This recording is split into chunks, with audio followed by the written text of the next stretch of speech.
I'll never forget the sound of the front door not opening that night. It was 3:17 in the morning when I rolled over, reached across the bed, and realized Natalie still wasn't home. I stared at the ceiling, blinking in the dark. No car sounds outside. No click of heels.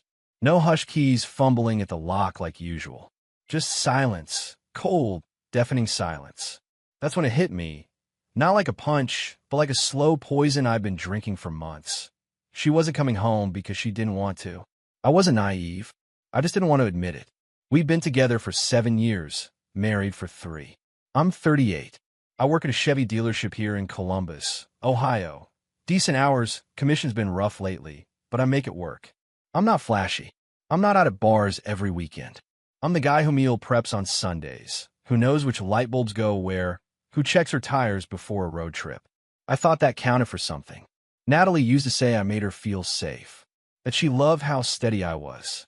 I remember the first time she said that we were eating tacos from Condado, sitting on the floor of our first apartment with no furniture. She looked at me and said, "You're the kind of man I didn't think still existed." But safe started turning into boring. Steady started turning into invisible. And I noticed the way her phone suddenly always had to be face down. I noticed how she'd laugh at texts she never told me about. I noticed how she started dressing up more on Thursdays, which made no sense because Thursdays were just regular work days, not client meeting days. 3 weeks ago, I asked her, "You working late again?" She said, "Yeah, Dana's case is blowing up. Might be out late." But Dana, her coworker, had already posted a pic from her couch with her cat and a bottle of wine by 7 p.m. I didn't say anything. I just nodded, and I grilled some chicken by myself and ate it while watching a rerun of The Office. But this night, something was different. She didn't even send the usual half-assed "don't wait up" text. No calls. No excuses. Just vanished into the night like I was some old roommate she forgot to tell. That kind of disrespect doesn't come from one mistake. That's a choice. A pattern. A mindset. I didn't go nuts. I didn't blow up her phone. I didn't panic. I got up, walked into the kitchen, turned on the dim under-cabinet lights, and made a cup of black coffee. Same way I always do. And I sat there, elbows on the table, just processing. It wasn't heartbreak. Not anymore. It was something colder, something like clarity. I looked around our little townhouse. Everything in that space screamed of a man who tried. I installed the backsplash tile in the kitchen myself last fall. Bought her favorite bar stools in that weird mustard yellow. I framed our wedding photos. I even started doing yoga with her during lockdown, even though my hamstrings felt like steel cords. All of it, every compromise, every thoughtful thing, was invisible to her now. And you know what hurt the most? It wasn't the cheating. I didn't even need to confirm it anymore. I just knew. It wasn't even the disrespect. It was how easy she made it look. Like I was disposable. Like 7 years could just be walked away from in heels and lip gloss. I stood up, walked into our bedroom, opened my drawer, and pulled out the little leather-bound notebook I kept for work notes. I flipped to a blank page and wrote, "Natalie, I've waited for you, for your honesty, for the version of you that used to love me out loud. But I realize now that version doesn't exist anymore. I didn't lose you tonight. I lost you slowly, every time you came home quieter, colder, and more distracted. So I'm done waiting. By the time you read this, I'll be gone. The account's frozen. The lease is in your name. The bills, all of them, are now yours. Good luck with your debts. You wanted space. You've got it. Derek." I tore the page out, folded it, and slipped it under her pillow. I didn't take much. Just a duffel bag with clothes, my laptop, my passport, and Max, our golden retriever, who had been sleeping by the door all night like he was waiting for her too. He looked up at me, tail wagging once, like he already knew we were leaving. I drove to my brother Evan's place on the east side. It was almost 5 a.m. by then. The roads were dead. Just me, the street lights, and the low hum of the heater in my truck. I didn't cry. I didn't scream. I felt calm, like stepping out of a burning house and finally breathing fresh air again. By the time she got home, probably still buzzed, still lying to herself, she'd walk into an empty house. She'd call my name and hear nothing but her own voice echo back. She'd check the closet, and find my side cleared out. She'd see Max's food bowl gone, and then she'd find the letter. No drama, no argument, just a quiet exit. The kind that leaves someone with nothing but their guilt and their bills. That's the thing about betrayal. It doesn't always come with screaming matches or slammed doors. Sometimes it's just a slow, silent realization that you're sleeping next to someone who already left you emotionally, long before they did it physically. And now, she gets to live with that. I'm finally free. When I left that letter under her pillow and walked out, I thought that would be the end of it. But the worst part wasn't leaving. It was what I learned after I left. That's what really shredded everything. Because I wasn't crazy. I wasn't paranoid. I wasn't insecure. I was right. She was living a whole other life behind my back, and she thought I'd never find out. Let me take you back. It started with a receipt. Yeah, a damn receipt. 3 days after I left the house, I was staying in my brother Evan's place, sleeping on his futon in the basement. Max curled up by the door every night. I hadn't touched a beer or eaten a hot meal since I left. I was running on adrenaline and microwave burritos. One night, I got a notification from our shared Chase credit card. That card was supposed to be frozen, but I had forgotten about the virtual card she had connected to her Apple Pay. The charge? $162.50 at the Guild House, one of the most upscale restaurants in downtown Columbus. This wasn't Olive Garden or a happy hour place.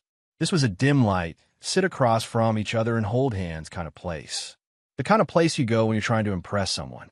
And that's when the memories started rushing back in, one after the other, like they were just waiting for me to open the door. I remember the time she said she had a work dinner with the partners, but came home smelling like cologne that didn't belong to me. I remember that Friday night 3 months ago when she claimed she was crashing at Dana's after a rough day, but posted an Instagram story from inside a rooftop bar. I didn't say anything back then. I just swallowed it and told myself I was being controlling. Turns out, I wasn't controlling. I was just being played. I pulled up the Chase app and went through the statement from the past 90 days. I saw more charges. $48.90, Uber, 1:44 a.m. $29.50, hookah bar on High Street. $215, Hilton Columbus downtown, 3 nights, business trip. It all made sense now. But what hit the hardest was the iCloud. Natalie was never a tech person. I had helped her set up her iPad 2 years ago, and we had synced both our iClouds at one point so she could access photos on the TV. She never unsynced it. Rookie mistake. I opened the Photos tab, and there it was. A mirror selfie, dim lighting, her in a silky maroon dress I'd never seen before, holding a wine glass, hair curled, standing next to a man I didn't recognize. He was older than me, gray in the beard, clean cut, wearing a fitted shirt. His hand was on her hip. Her smile wasn't fake. It was genuine. That was the dagger. I screenshotted everything. Every hotel stay. Every bar receipt. Every Uber ride in the middle of the night. Every photo. I wasn't going to confront her. No, I wanted to understand. I needed the full picture. So I made a call to someone I should have listened to months ago. My sister, Jamie. Jamie never liked Natalie. She always said, "That girl plays sweet, but she's got secrets." Trust me, I chalked it up to jealousy or sister stuff. But I was wrong. She wasn't jealous. She was observant. We sat down at Waffle House. Yeah, the one on Morse Road. I brought my laptop, opened the files, and showed Jamie everything. She didn't gloat. She didn't say, "I told you so." She just said, "Derek, you know this didn't just start. She's been like this for a while. You were just too good to see it." And she was right. I thought back to our anniversary last year, when she forgot to even give me a card. I remembered when she started calling me roommate, as a joke. I remembered how we used to make pancakes together on Sunday mornings, and how that slowly turned into her sleeping till noon, ignoring me, while I cooked alone. This didn't happen overnight. It was a slow erosion, like rust you don't notice until the whole pipe bursts. I did some more digging, asked around, quietly, respectfully. It turned out the man in the picture, his name was Brian Whitmore. Divorced, mid-40s, worked in IT consulting. He'd done some work at the firm Natalie worked for during a tech transition. That's how they met. And guess what? She wasn't just hooking up with him. She was involved with him. As in, she had spent Thanksgiving weekend visiting her sick aunt in Michigan, but had actually flown out to Charlotte, North Carolina with Brian for a wine tour weekend. How do I know? Because I checked her Delta Sky Miles. Yeah, that's how deep I went. At that point, I wasn't even hurt anymore. I was just stunned by how detailed her second life was, and how good she was at making me feel like the problem. Because that's what hurt the most, not the cheating itself, but how for months she made me question myself.